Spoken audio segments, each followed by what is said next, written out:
Halo, perkenalkan nama saya Marina Marita. Saya salah satu mahasiswi Fakultas Hukum di Universitas Bangka Belitung. Jadi di sini saya akan membahas tentang penelitian hukum yang terbagi menjadi dua jenis utama, yaitu penelitian normatif dan penelitian empiris. Masing-masing penelitian tersebut memiliki karakteristik, tujuan, metode yang berbeda-beda.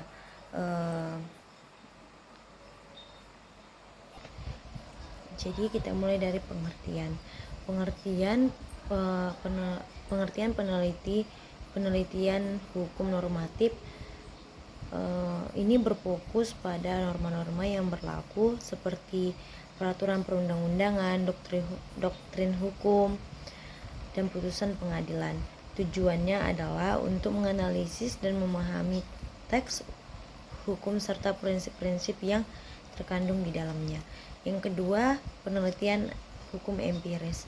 Sebaliknya, penelitian hukum empiris ini berfokus pada bagaimana hukum diterapkan dalam praktik di masyarakat. Ini melibatkan pengamatan terhadap perilaku individu atau kelompok dalam konteks hukum dan dampak dari penerapan hukum tersebut. Kedua penelitian ini memiliki titik fokus yang berbeda. Fokus penelitian normatif meneliti norma dan aturan hukum yang ada, serta analisis terhadap sistem hukum sebagai suatu entitas teoritis. Sedangkan empiris meneliti realitas sosial dan bagaimana hukum berfungsi dalam kehidupan sehari-hari, termasuk dampaknya terhadap masyarakat. Yang ketiga, selanjutnya metode penelitian. Metode penelitian dalam normatif menggunakan metode studi kepustakaan, analisis dokumen, dan perbandingan norma. Data yang digunakan dalam bahan hukum primer atau perundang-undangan dan sekunder atau jurnal buku yang bersifat teoritis.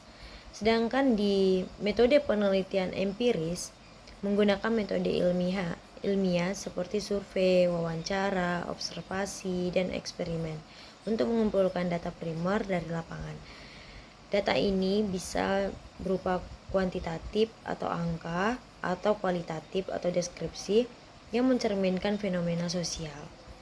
Tujuan penelitian normatif ini bertujuan untuk menetapkan atau memperbarui norma-norma hukum yang ada. Penelitian ini sering menghasilkan rekomendasi untuk perubahan regulasi atau pembuatan norma baru berdasarkan analisis teori hukum. Sedangkan tujuan dari penelitian empiris untuk memahami fenomena sosial terkait dengan penerapan hasil hukum. Hasil penelitian ini dapat memberikan wawasan tentang efektivitas hukum dan membantu dalam pengembangan kebijakan baru. Dampak dari kedua penelitian tersebut, yang pertama, dalam penelitian normatif, hasilnya biasanya berupa norma atau aturan baru yang dapat diterapkan untuk mengatasi masalah dan teridentifikasi dalam penelitian. Ini berkontribusi pada pembentukan kebijakan publik atau revisi undang-undang. Sedangkan dampak hasil dari penelitian empiris, hasil penelitian ini memberikan pemahaman lebih dalam tentang perilaku masyarakat terhadap hukum dan dapat digunakan sebagai dasar untuk menyusun kebijakan atau aturan baru yang lebih sesuai dengan kondisi nyata di lapangan. Jadi dalam penelitian normatif itu itu biasanya yang disebut dengan analisis. Dalam penelitian normatif ini, ketika kita skripsian dan memilih penelitian normatif ini, kita menganalisis sesuai dengan undang-undang, atau kita merevisi undang-undang mana yang harus kita, atau norma-norma yang mana yang harus kita buat atau kita revisi. Sedangkan dari penelitian empiris ini itu terkait dengan data. Jadi seorang mahasiswa yang mengambil penelitian empiris itu akan turun langsung ke lapangan untuk mencari data. Dengan mungkin seorang mahasiswa mendapatkan data itu dengan mewawancarai, observasi, atau banyak lagi yang dilakukan untuk mendapatkan data-data. Tapi seorang mahasiswa itu memang harus datang ke lapangan untuk mencari data-data tersebut. Penjelasan lebih lanjut tentang penelitian primer itu, penelitian empiris, yaitu dengan cara wawancara. Wawancara ini adalah metode pengumpulan data yang melibatkan tanya jawab langsung dengan narasumber. Teknik ini dapat dilakukan secara struktur atau semi struktur dan tidak struktur, tergantung pada tujuan penelitian. Wawancara ini bertujuan untuk mendapatkan informasi mendalam dari respon mengenai pengalaman, pandangan, dan sikap mereka terhadap isu hukum yang diteliti. Jadi seorang mahasiswa ketika memilih penelitian empiris dan memilih dengan cara memilih teknik pengumpulan datanya dengan wawancara, itu berarti seorang mahasiswa langsung bertanya jawab secara struktur atau tidak struktur atau semi struktur kepada masyarakat sekitar atau masyarakat sesuai lokasi skripsi, atau sesuai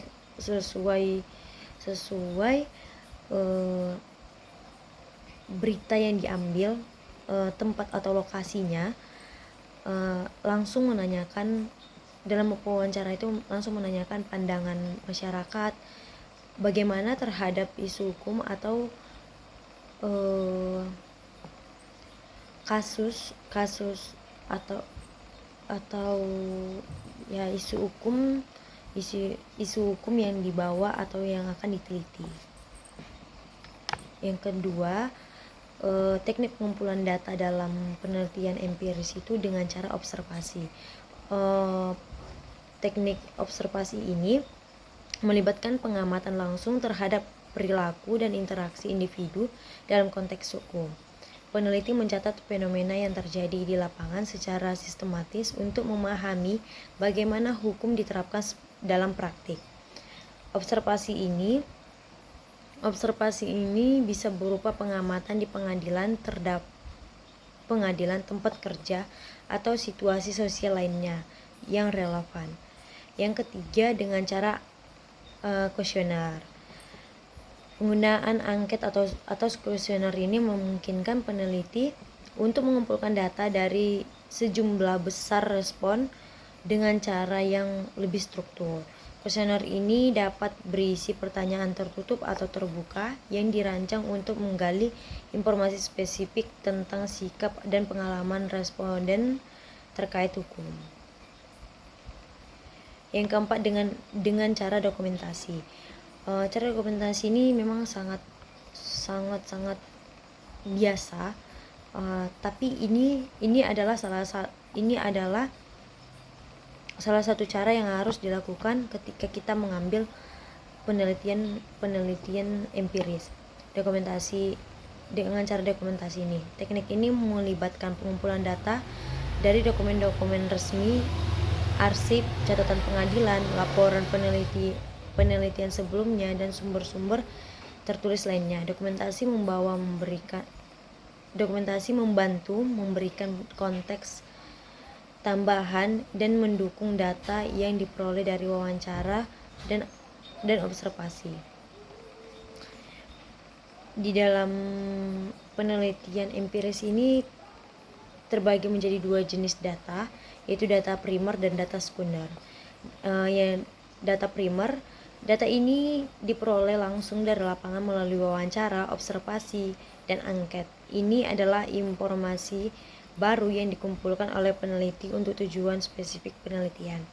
Sedangkan data sekunder ini berasal dari sumber-sumber yang sudah ada sebelumnya, seperti literatur hukum, artikel akademik, dan dokumen resmi lainnya yang relevan dengan topik penelitian.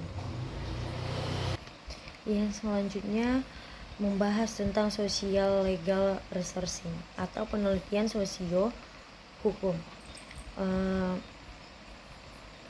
yang artinya jenis penelitian yang menggabungkan aspek sosial dan hukum dalam memahami fenomena hukum. Penelitian ini berfokus pada bagaimana hukum berinteraksi dengan masyarakat dan bagaimana masyarakat mempengaruhi hukum. Pertanyaannya, apakah socio-legal researching ini termasuk dengan penelitian hukum? Ya benar, socio-legal researching ini termasuk dengan dikategorikan sebagai penelitian hukum, yaitu karena penelitian sosio hukum berfokus pada hukum dan bagaimana hukum berinteraksi dengan masyarakat. Penelitian sosio hukum melibatkan analisis hukum dan bagaimana hukum mempengaruhi masyarakat. Penelitian sosio hukum juga menggunakan metode penelitian hukum sebagai analisis yuridis dan analisis sosial.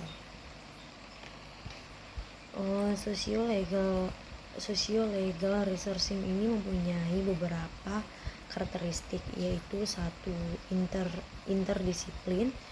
Socio-legal researching ini menggabungkan aspek hukum dan sosial dalam memahami fenomena hukum. Yang kedua, fokus pada interaksi antara hukum dan masyarakat. Yang ketiga, socio-legal researching ini melibatkan analisis kritis terhadap hukum dan masyarakat. Yang keempat, penelitian sosio hukum menggunakan berbagai metode penelitian seperti analisis yuridis, analisis sosial, dan penelitian lapangan.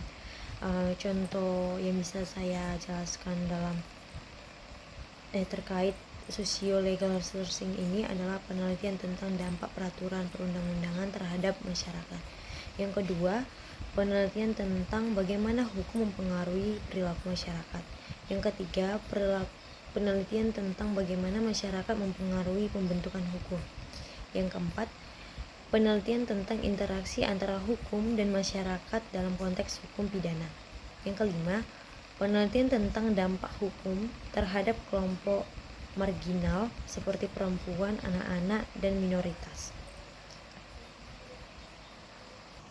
Jadi kesimpulannya adalah apakah penelitian sosio hukum itu termasuk dengan penelitian hukum? Jawabannya iya, karena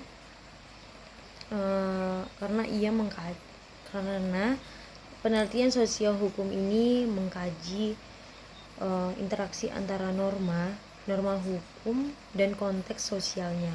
Pendekatan yang diperkaya dengan pemahaman kita tentang bagaimana hukum berfungsi dalam masyarakat dan membantu dalam pengembangan teori serta praktik hukum yang lebih responsif terhadap realitas sosial. Cukup sekian dari saya. Jika ada kata-kata yang tidak berkenan untuk didengar atau yang saya salah ucapan, saya meminta maaf karena saya hanyalah manusia biasa. Saya Marina Ambarita dari Fakultas Hukum Universitas Bangka Belitung, pamit undur diri. Dadah.